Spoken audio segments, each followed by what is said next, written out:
初めての挨拶。はじめまして。ゆいです。はじめまして。ジョンです。ジョンさんはどちらから来ましたか？オーストラリアから来ました。日本語の勉強を始めてからどのくらいですか？まだ3ヶ月です。日本語の勉強はどうですか？難しいですが面白いです。ゆいさんは日本語の先生ですか？はい、そうです。よろしくお願いします。よろしくお願いします。コンビニで買い物。すみません。おにぎりはどこですか？あちらにあります。これをお願いします。はい。温めますか？はい。お願いします。袋はいりますか？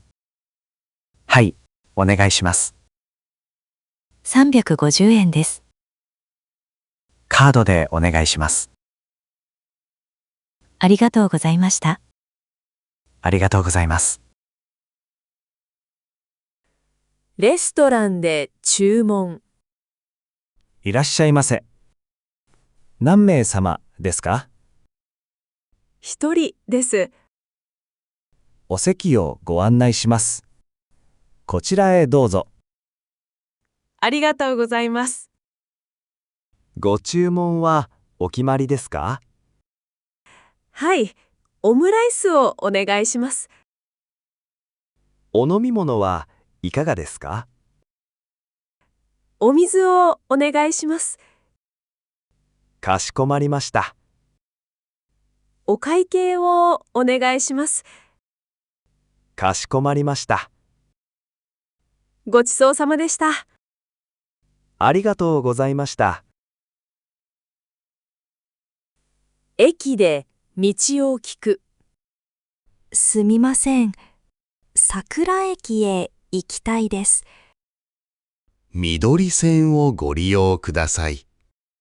階段を降りて3番乗り場です。光駅で乗り換えてください。どのくらい時間がかかりますか？30分くらいです。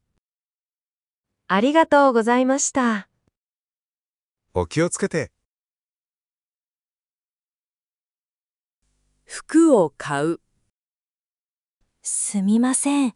ズボンを探しているのですが。